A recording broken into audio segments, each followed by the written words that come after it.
the do's and don'ts of social media, because this is really something that I see people screwing up all the time. And I'm going to give you specific examples. This is one nice thing about doing a PowerPoint. You guys know I'm not a PowerPoint guy, right? I'm a flip chart person. When you see me on stage, what's nice about a PowerPoint is I can actually show you some examples of social media posts that would be violating, in my opinion, the advertising rules of general solicitation. So let's go through some of those. Like most of my life, I like to compartmentalize things. And so when it comes to social media, and by the way, when I talk about this whole section on social media, it only relates to 506B. Obviously, if you're doing 506C, this doesn't apply to you other than the anti-fraud provisions, which you talked about a little bit. But obviously, if you're doing a 506C, you're allowed to go on social media, talk about it on a podcast, do whatever. But if you're doing a 506B, I will tell you, even before I get into these three buckets, which are basically things you can clearly do, there are clearly things you cannot do, and then there's this gray area. But before I even get into that, my general recommendation is for people to stay off social media and podcasts or anything while they have an active raise. I think people are trying to get too cute about this, but the definition of an offer, which is what the SEC regulates, they offer not only the sale of securities, but the offer. It's really, really broad, right? And so you may be posting something that you don't, hey, I didn't talk about my deal. I didn't really do it. I was talking about something else.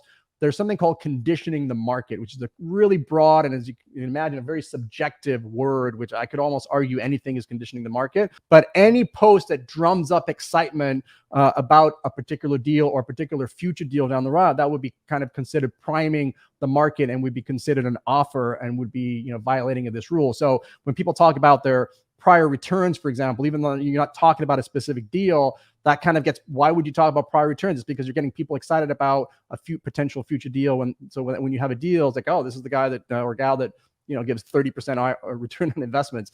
So you want to be super careful. So again, I would recommend staying off social media if you have an active deal. To me, the time to raise money and really to add to your list is when you don't have a deal. I think it's just easier. We can talk about that if you want, if we have time. But generally speaking, stay off social media. Yes, post about your kids and your cats and all that stuff. So anyway, there you go. Stay off social media if you want to do that. But things that are clearly not allowed are two things. One is directly pitching a deal. And I've seen that. I've seen people on social, which I know are doing 506B deals, where they're literally saying, hey, I've got a property I'm closing and here's the numbers. And they're literally talking about needing to raise money for a 100-unit apartment building. Like, clearly that violates 506B. And I think that's the one that most people, not all people, understand. But it's the second one, the conditioning the market, that's really, it's super subjective. And like, I could easily argue every single post you make, I can probably find an angle where you're conditioning the market. So again, that's why I generally, I don't know if you guys can see this too well, so maybe I'll blow this one up. But here's a good example of one. Again, this one may have been a 506C deal. So I'm not saying this particular post was non-compliant, because if it was a 506C, totally compliant. But if this were a 506B deal, this would be an example of one that's non-compliant. So this person says, this deal we did delivers a 26% average annual ROI and a 21% so-and-so. They're basically talking about prior deals. Our property is sold for a 5 cap. We are grateful for our investment partners who made this possible. If you are interested in partnering with us in the future opportunities, check out this link. That's where people go wrong, is when they can't help themselves. Like, they want to make the post, and then it's always like, hey, if you want to learn more, or if you wanted to talk about our future deals, let us know. So that's a good example of one. Here's another one. If you've been on the fence to make passive invest income through real estate private placements, what if you could invest passively without, all these headaches in the past 4 years?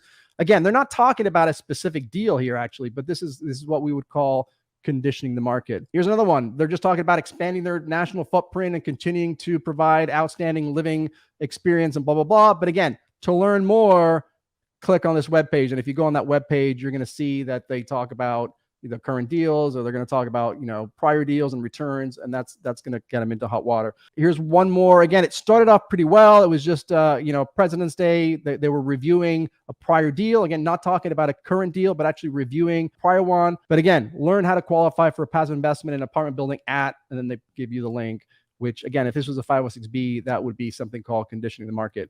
I'm a big proponent of trying to figure out, they always say, if you want better answers, you better ask better questions. So I always like to ask, how do we do this? What can we do? The two things you can do is, number one, you can talk about yourself and your company and continue to make, press releases about what you're doing, right? So resume stuff, what your values are, what type of deals you're doing, boring stuff, right? Not too many people find that super valuable. But if you're continually talking about your company, or maybe you're doing something where you're updating people about, the status of your renovation or whatever, and you do that consistently, whether you have a deal or not, that's going to be okay. But to me, the easiest way for you guys to comply with this is to make sure that you're adding value.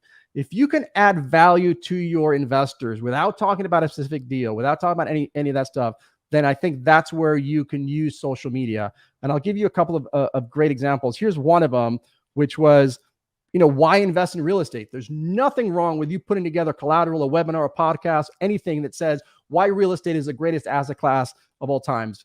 Nothing wrong with saying why, the state of Florida is the greatest market we've ever seen in our lives. Why self-storage is better than multifamily. All that kind of stuff. You're not talking about a particular deal. You're not talking about returns. You're just educating your potential investors. Why do you think people start podcasts or put on webinars? It's because they're trying to add value. And adding value, to me, not only is it the safest way to do it, but I think it's also the most effective way. So just constantly think about ways you can add value. Capture their emails through that value, right? Do a lead magnet, do an ebook or a webinar, or whatever. Here's my report, here's the top 10 states, here, whatever. Get an email capture from them, then put them through those 8 steps that we talked about, to take them from a complete stranger and having a substantive relationship with them once you take them offline, once you get that email. But don't capture the email through some sort of investment promise. Hey, if you want to invest in our next deal, give me your email and contact us. Do it through adding value. You'll be in good shape. And, again, this is kind of a cheesy quote, but the point of this is simply, it's very gray. And this is why, I don't know, I don't think of myself as a very conservative attorney. Some people think I am. But again, when it comes to this kind of stuff, I would just play it safe. I would stay off of social media. Look, we've had a really good run over the last 13, 14 years. We haven't really had a major dip. Maybe COVID, you could argue a little bit. But I'm telling you, once the market turns, once you're starting to see people lose money, this is what's going to end up really catching people, is if you're starting to make posts. Look, I don't think the SEC's got the manpower to be searching through social media and making sure that, whether your posts are legit or not. But, if you do get into trouble for some other reason, they're going to look at all of it. And maybe you got off on the original complaint because whatever they originally said you did wrong, you didn't, and you were fine. But when they dug deeper under the hood, they're going to find this out. My example I always give is, I'm in California. I have tinted windows. I'm not supposed to. I don't get pulled over for tinted windows. But if I get pulled over for a speeding ticket, then the tinted windows gets added on. So if you enjoyed this clip and you want to see the entire episode, click here. And if you want to see other videos similar to this, click here.